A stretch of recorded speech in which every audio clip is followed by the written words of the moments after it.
Welcome to Mythical Phylogeny Adventures. I'm your guide, Jason. I think it's time that we delve into the oceans to meet the Selkie.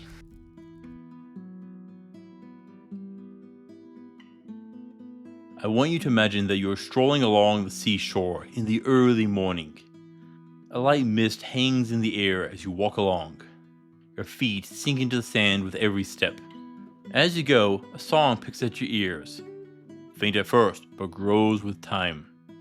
You slow down to a crawl as you see a figure sitting on a rocky outcropping. There you see a woman, stark naked, but beyond beautiful. She stops her singing as she looks at you. Grabbing some cloth beside her, she plunges back into the water.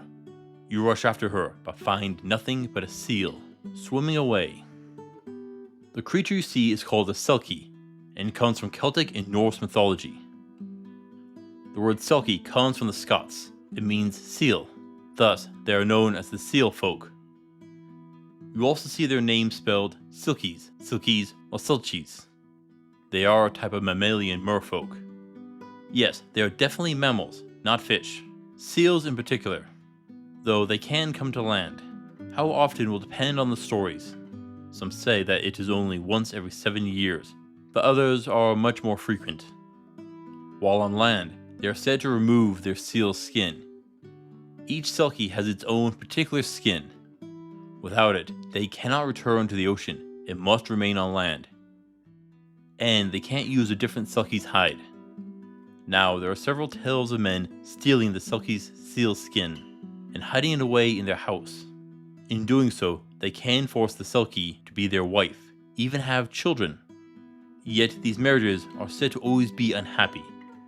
And the Selkie will seek out their hide, and when they find it, they will return to the ocean, even leaving their own children behind, though they may return to visit them.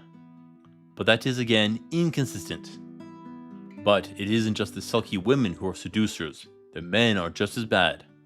Often they will go after women who are lonely, their husbands often away. They are masters of seduction, charming and sweet, able to sweep you off your feet. After that, they tend to be the exact same as the females. Both the male and female Selkies are said to be drop-dead gorgeous, looks that a human can't rival. Children of Selkies are always said to have webbed hands, which can be trimmed back, though there might be other signs. Skin that often cracks in certain spots and has a fishy smell. Others say spots on the skin. But be warned, there have been harmful interactions with Selkies. In one tale, some fishermen slew several seals, but they were really Selkies, and their mother became furious, and vowed that she would kill the children of the fishermen until the numbers were even. Yes, they are well documented having their own Selkie families. Some are even said to have human and Selkie spouses at the same time. In another tale, the fishermen stole a Selkie's skin, and the other Selkies trapped them on the island, either by sudden rising tides or stealing their boats. In time, they did negotiate a deal to free the fishermen. Some even say they have their own villages somewhere in the ocean. Some even say that they are underwater. Now, there is also another merfolk that also has the same issue, the marrow. But that is said to be part fish, and the Selkie is a seal. Normally, we'd have to deal with gill locations, but not here. These are aquatic mammals, which tells us a bit right away. First off, they need to surface to breathe. And this does create a few issues. Most seals can hold their breath for 30 minutes, which isn't really that long. But the elephant seal can hold its breath for 2 hours. Now, this brings up the issue of where do they sleep? Yes, they can come to land, but some say that there is a time gap of years. So, do they sleep at sea? Yes, obviously. And seals have a way to do this. They sleep with their nose above the water, or practice unihemispheric sleep. This is where only half of your brain sleeps at a time. We also see this in dolphins and whales. But what is with the skin? Is it some form of scuba gear? Why can't they go back to the ocean without it? Well, potentially, it is about how far and fast they can swim. The seal skin may help reshape their legs and reduce water resistance to allow for effective swimming. Well, humans can only swim up to about 2 miles an hour, 3.22 kilometers per hour, usually. But a seal is 14 to 23 miles per hour, 24 to 37 kilometers per hour. So yeah, there is a big difference in speed. That could be critical to reaching their hidden villages. Generally, I would say that their villages would be on land or in shallow waters. Very little chance that they would be deep, though nothing too extreme. Mind you, this transformation is relatively simple. Seals and humans have the same number of bones. That means that the skin just needs to adjust a few bones and muscles, but nothing crazy here. Though, I am still not 100% sure as to what the hide is. It has to be something they are born with. So we could assume that they are born in their seal form, and then later remove the skin. There is one darker myth tied to them. A few do say that the Selkie is in fact the cursed and damned souls of sinners, or fallen angels. Though this is a rare fact when it comes up, so take it with a grain of salt. Overall, I would say that the Selkie is an interesting variation of the Merfolk. The small change from fish to mammal really alters a few basics of them.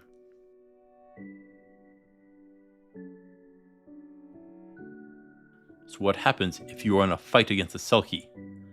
Well, there are two forms, human and seal. In human form, it is a human, no stronger or faster than you.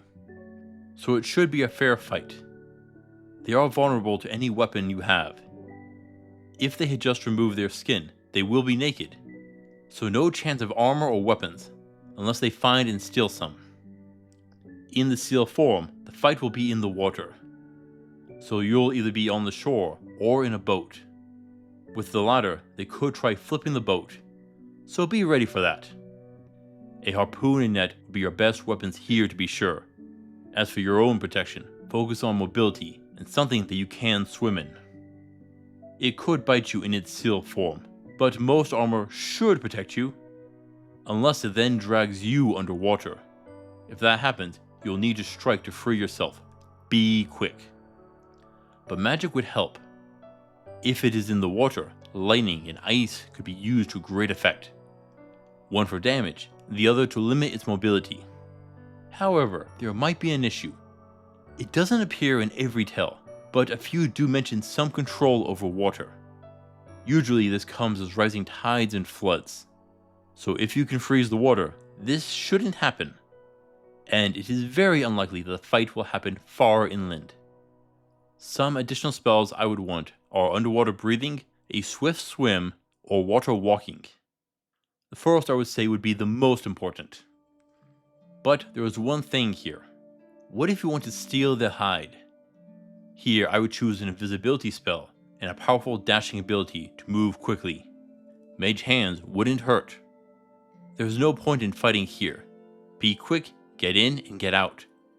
Optimally, you will want to distract the Selkie while doing this. Due to the Selkie basically being either a human or a seal, I will have to give them a 3 or 10 for difficulty. This shouldn't be a difficult fight. The only thing which could pose an issue would be if it has any forms of water control besides rising tides.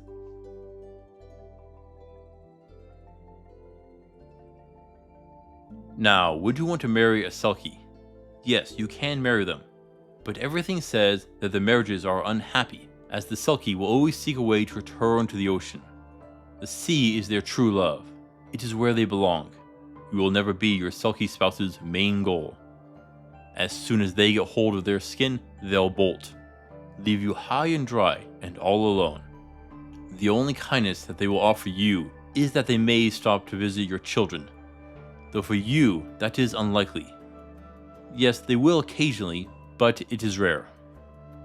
Honestly, it is unlikely that they will truly love you. They are with you due to the fact that you have their hide. So if you want to keep them with you, what do you do with the hide? You could lock it in a chest and keep the key with you, but the Selkie could find and steal the key and get their hide. So the best option is to put the hide where it can't be found. Mail it to a foreign land or bury it where it will never be found. However, it might be possible to destroy it. A few myths do speak of their hides being destroyed and the Selkie continuing to live. But this is part of the Selkie. I feel that there is a high chance that if you destroy it, the Selkie would know. And then why would the Selkie stay with you? No, they wouldn't. They'd leave you and potentially slay you. Though I am curious as to what you could make from the hide. There's a high chance of it being magical to be sure. The Selkie is a different creature, wouldn't you agree? They are far from the strongest of merfolk to be sure. Though mixing a mammal over a fish does alter some of the most basic concepts about merfolk. Though I doubt I would choose to marry one. It sounds like it could be a rough deal for both parties. Thank you for watching, adventurers.